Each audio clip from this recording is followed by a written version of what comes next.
The pen slipped from my fingers and clattered against the marble counter. I remember the sound more than the words, because the words were already burning holes through me. The bank manager didn't meet my eyes. He leaned closer, voice lowered like a confession headed want on record. "You should see this," he whispered, sliding the screen toward me. My name glowed at the top. My account beneath it hollowed out, drained, and the signature authorizing wasn't mine. My pulse slowed. Not panic, not shock, recognition. I stared at the fluorescent lights reflected on the glass, at my own face, looking back, still composed, already rearranging itself around a new truth. Behind me, the bank hummed like nothing had changed. But something had snapped clean in half. The manager kept talking, but his words fell into the space where trust used to live. His fingers hovered over the keyboard, uncertain, like he was afraid of what he'd already shown me. There was a pause too long to be polite. "That transfer," he said carefully, "it was structured." Structured? That word stuck. This wasn't desperation. This was design. I nodded once, thanked him, told him I'd take copies of everything. My voice didn't shake. That's what scared him most. Dad used to call me his investment. Said college was the smartest bet he'd ever make. He'd slap my shoulder when I studied late, tell me discipline always pays out. Max, on the other hand, was luck, born with it, burned by it, chasing the next win like it owed him something. I remembered the first sign. How Dad stopped mentioning tuition. How Mom flinched whenever I talked about acceptance letters. Small things. Quiet things. The kind you ignore when you still believe in family. Then came the missed calls. The hushed conversations that died when I entered a room. The Waymam's smile tightened like she was holding something back with her teeth. I didn't accuse. I observed. The night it surfaced. I didn't raise my voice. I asked a question. Did something happen to my college fund? Mom answered too quickly. Max needed help. Dad didn't look up from his plate. It was temporary, he said. You're smart. You'll figure it out. Temporary theft. Permanent betrayal. Mom reached across the table, squeezed my hand like she was doing me a favor.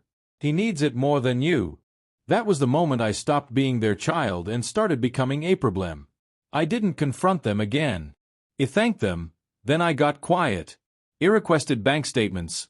Old ones. New ones. I learned words like fiduciary breach and misappropriation. I noticed how Dad's signature varied under stress. How Max's debts were in tandem. They followed patterns. Bookies with histories. Lenders who didn't like sunlight. I made calls, not angry calls, curious ones. I discovered the account wasn't just emptied. It was leveraged my future used as collateral for Summonil's addiction. Without my consent, without my knowledge, illegal in 3 different ways. I waited. Max thought he was untouchable. Dad thought he was clever. Mom thought silence was loyalty. They never noticed me memorizing dates, saving voicemails, letting them talk while I listened. The manager became anally without realizing it. So did a junior compliance officer who liked rules more than family politics. So did time. I didn't need revenge fast. I needed it precise. The confrontation happened on a Sunday. Dad likes Sundays. Thinks God pays attention. Then I asked them to sit. Placed a folder on the table. Didn't open it.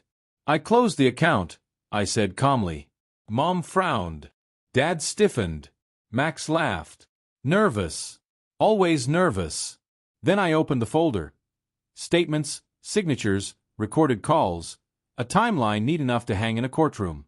Dad's face drained first. Mom's followed. Max tried to speak and confined the air. I reported it. I continued. To the bank, to legal, to the school. Silence. Thick. Final. Dad reached for the papers. I pulled them back. No, I said, you've taken enough. Mom cried. Real tears. Too late. Max swore.